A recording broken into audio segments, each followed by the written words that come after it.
Dear student, class 9 के exercise 1B को हम लोग आज देखेंगे। लेकिन इससे पहले हम आपको कुछ कहना चाहते हैं। पिछले वीडियो को आप लोगों ने देखा, बहुत आदमी का फीडबैक आया, बहुत आदमी बहुत कुछ लिखे हैं।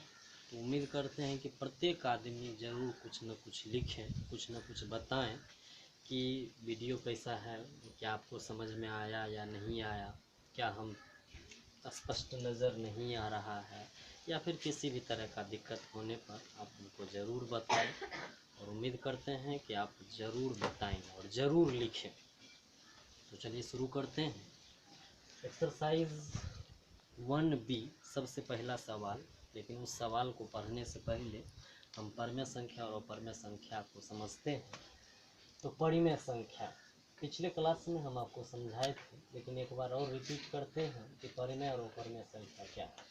तो परिमेय संख्या कहने का मतलब कि परिमेय संख्या मतलब हो गया कि जो P/Q के रूप में होगा, हम उसको परिमेय संख्या कहेंगे। P/Q कहने का मतलब कि हम किसी भी संख्या को यदि बटा के रूप में लिख दें और नीचे Q सिर्फ 0 न हो, यानी कि Q 0 न हो, तो हम ऐसे संख्या को परिमेय संख्या कहेंगे। उदाहरण के लिए 3/4, 5/2 या फिर इस तरह का जो भी संख्या लें। यदि आप 0 भी लिख देते हैं तो यह भी एक प्रकार से परिमेय संख्या है। अब आगे चलते हैं अपरिमेय संख्या। अपरिमेय संख्या कहने का मतलब ऐसा संख्या जो रूट में दिया हुआ हो और उसका मान स्पष्ट नहीं निकल पा रहा हो। उदाहरण के लिए यदि हम 2 का वर्गमूल बोलते हैं तो √2 इसका स्पष्ट मान नहीं है, इसलिए हम इसको अपरिमेय संख्या कहेंगे। √3 इसका स्पष्ट मान नहीं है, इसीलिए इसको अपरिमेय संख्या कहेंगे। लेकिन √4 का वर्गमूल स्पष्ट है 2, तो 2 होने के कारण हम इसको क्या कहेंगे? परिमेय संख्या। अब यहाँ परिमेय और अपरिमेय के समुच्चय को हम क्या कहते हैं? परिमेय और अपरिमेय संख्या के समुच्चय को वास्तविक संख्या का समुच्चय कहते हैं। परिमेय और अपरिमेय के समुच्चय को वास्तविक संख्या का समुच्चय कहते हैं। और ये जो समुच्चय है, यह किसी भी प्रकार के परिमेय और अपरिमेय के समूह को कहा जा रहा है। तो चलिए सबसे पहला सवाल हम लोग देखते हैं। यहाँ सबसे पहला सवाल है हमारा कि निम्नलिखित में कौन सी संख्या अपरिमेय है।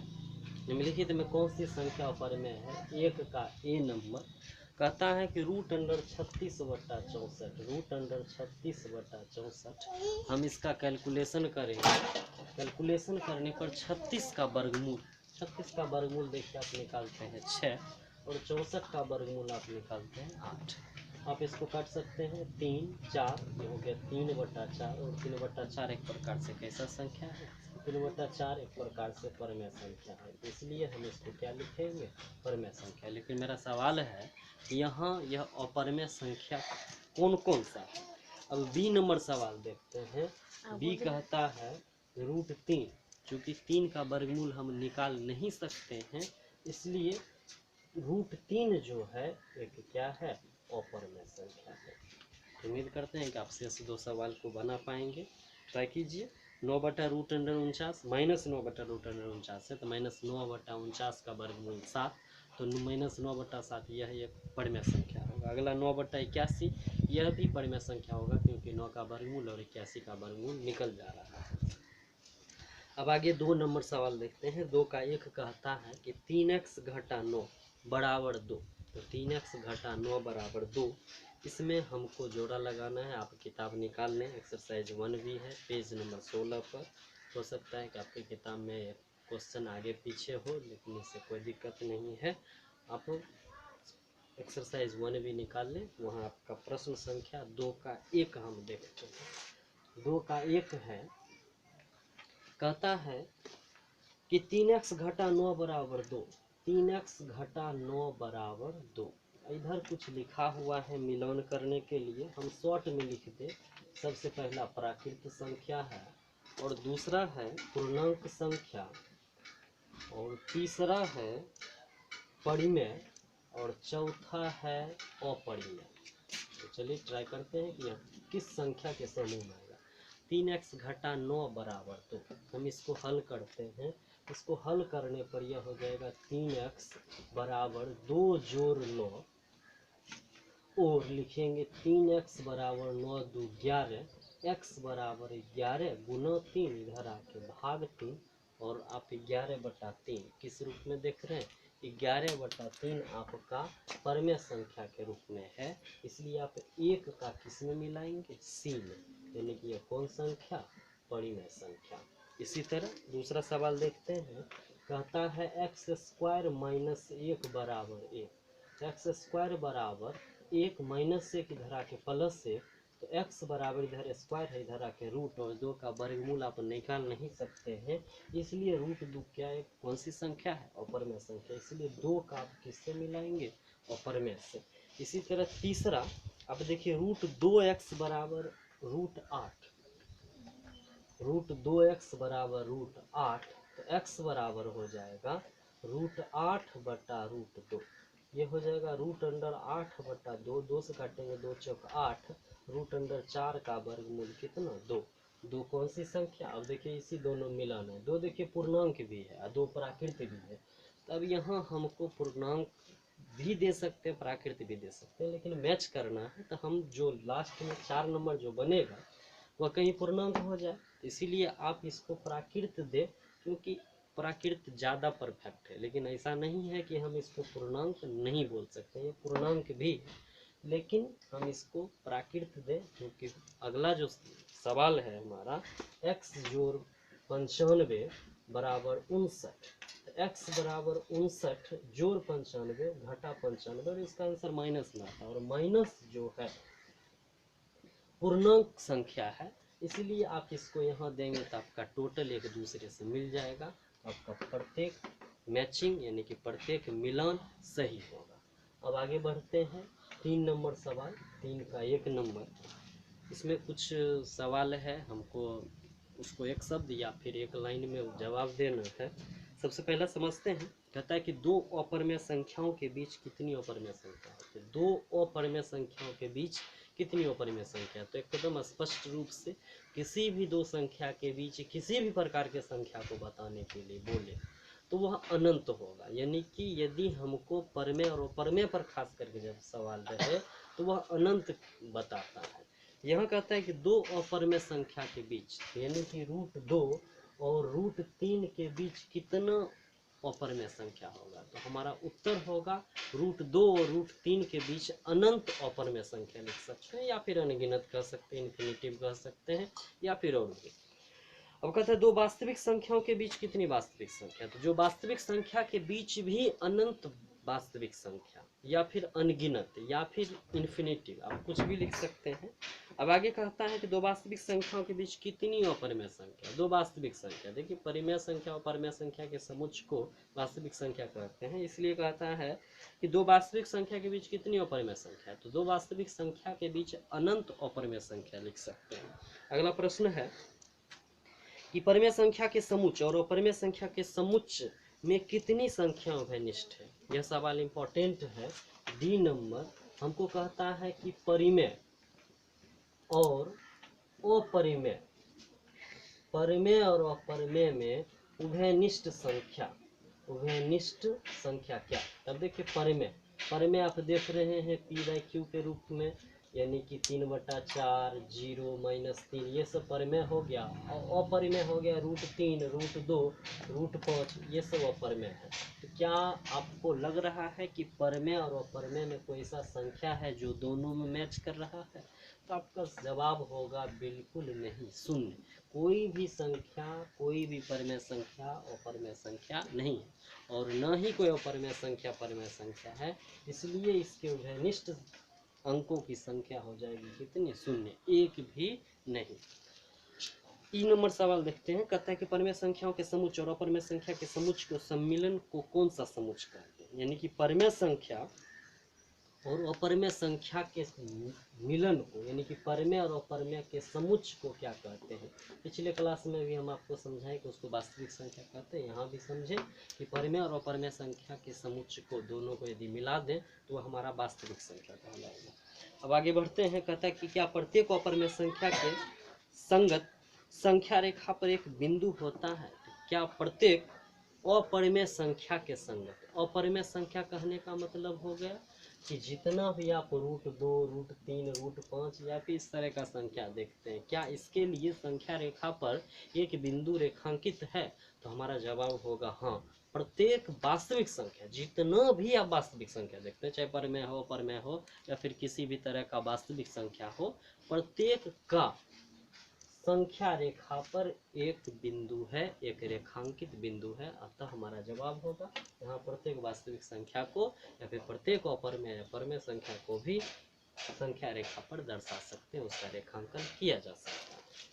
चलिए अब 4 का ए नंबर मुख्य सवाल है, इसको जरूर समझें। यह कहता है 4 का ए नंबर √3 को परमेय संख्या पर दर्शाना है। सॉरी, √3 एक अपरमेय संख्या है और इसको संख्या रेखा पर दर्शाना है कि यह संख्या रेखा पर किस बिंदु पर आएगा।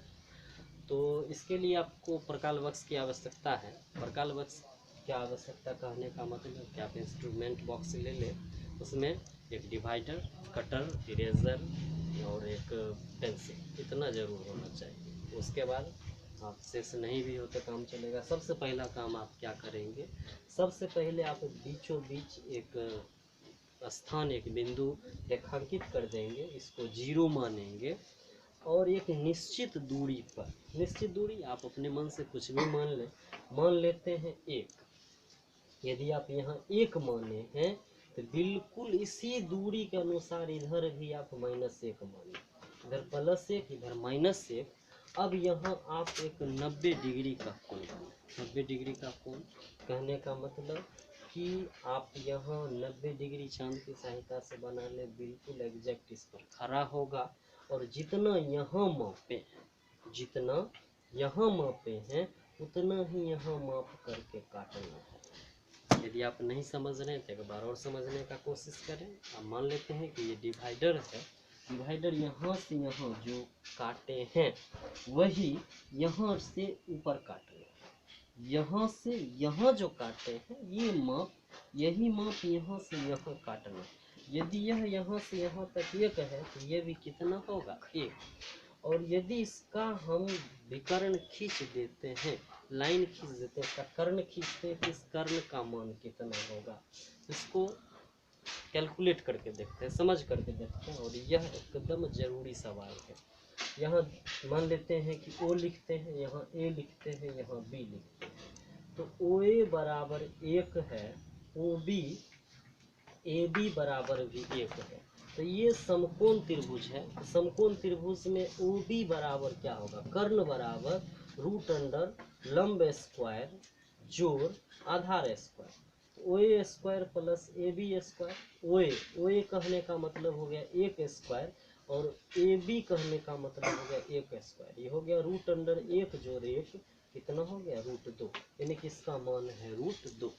और आप क्या करें, अब आप अपना डिवाइडर लें, डिवाइडर लेने के बाद 0 इस बिंदु पर रखें, इस बिंदु पर रखने के बाद B तक लाएं और B तक लाने के बाद डॉट डॉट डॉट करके यहाँ तक बढ़ें, यानी कि B तक यहाँ जैसे इस डॉट को लाएं और डॉट को लाने के बाद इस बिंदु को यहाँ तक लाएं और ये जो होगा ये बिंदु किसको दर्शाएगा, √2 को दर्शाएगा।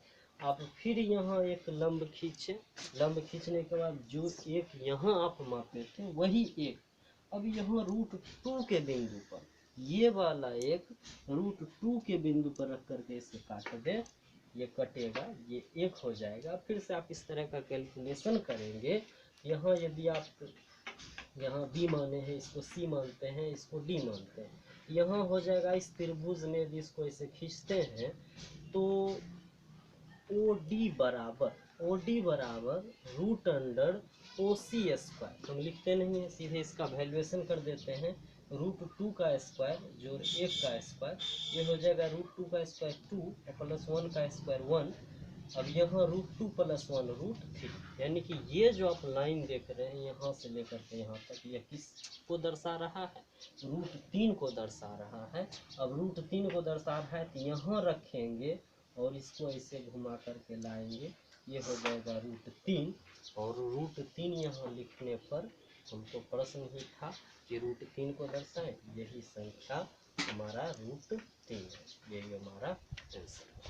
क्या नहीं कोई दिक्कत? यदि आपको समझ में नहीं आ रहा है तो फिर से इस वीडियो को देखें बैक करके, लेकिन एक बार हम फिर से समझा दें आपको। सबसे पहले यहाँ एक बिंदु लेना है, बिंदु लेने के बाद एक लेते हैं, एक लेने के बाद यही एक यहाँ 90 बना करके काट देंगे, एक लाइन खींचेंगे, फिर ये जो लाइन है इसको डॉट लाइन में यहाँ तक लाएंगे, ये √2 होता है जैसा कि हम यहाँ समझा चुके हैं। फिर √2 पर एक लाइन खींचेंगे और यहाँ से वही एक का माप यहाँ रखना है, फिर यहाँ से इसको माप करके इसके पीछे इस संख्या रेखा पर खींचेंगे तो यह आपका क्या है, √3 है। तो उम्मीद करते हैं कि आप √3 को बना सकते हैं, इसमें कहीं कोई दिक्कत नहीं होना चाहिए। अब दूसरा सवाल है हमारा कि -√3/2। तो जो काम आप इधर किए वही काम बिल्कुल उठा करके इधर कर देना। तो देखिए -√3/2 क्या, मान लेते हैं कि यदि आप यहाँ -√3 निकाल लिए तब /2 निकालना। तो /2 मतलब रेखा का समद्विभाजन। रेखा का समद्विभाजन कहने का मतलब हो गया कि यहाँ से आप एक डिवाइडर लेंगे, डिवाइडर लेकर के यहाँ आपको रखना आधा से अधिक लेकर के एक ऊपर एक नीचे, यहाँ ऊपर नीचे काटेंगे, यहाँ रख करके फिर ऊपर नीचे काट करके मिला देंगे। ये जो बिंदु होगा -√3/2 होगा। यही है आपका आंसर। उम्मीद करते हैं कि दूसरा सवाल भी आपसे बनेगा। सी नंबर सवाल है 1/√2। √2 से इसका ऊपर नीचे गुना करेंगे, √2/√2, √2/√2 गुने √2 2। अब देखिए √2/2, यहाँ √2 आप देख रहे हैं और इसका समद्विभाजन कर देंगे ऊपर नीचे, फिर इधर रख करके ऊपर नीचे, तो आपका √2/2 हो जाएगा, यानी कि एक प्रकार से 1/√2 दिखा सकते हैं। डी नंबर सवाल √6। अब देखिए √2 गए, √2 के बाद √3, √3 के बाद √4, √4 के बाद √5, √5 के बाद √6। इस तरीके से निकाल सकते हैं। यदि आप डायरेक्ट निकालना चाहते हैं तो डायरेक्ट निकालने के लिए आप क्या करेंगे, एक लाइन खींचेंगे। सबसे पहले एक लाइन खींचना है, यहाँ 0 देंगे, यहाँ 1 और निश्चित दूरी पर यहाँ 2 हो जाएगा, 2 का वर्ग 4 और यहाँ 1 लिखेंगे, ये हो जाएगा 1।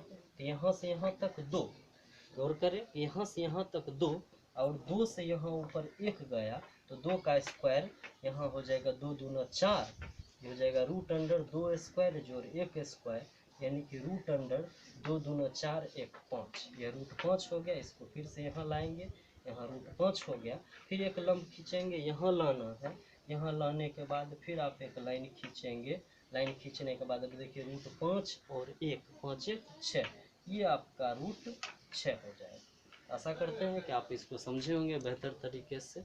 यदि आपको समझ में नहीं आ रहा है तो आप नीचे फीडबैक में कमेंट लाइक ज़रूर करें और अपने वर्ग के अन्य विद्यार्थियों के साथ इसको ज़रूर शेयर करें और उनसे पूछें कि किस प्रकार का समस्या है, किसी तरह का दिक्कत है तो ज़रूर पूछने का कोशिश करें। धन्यवाद।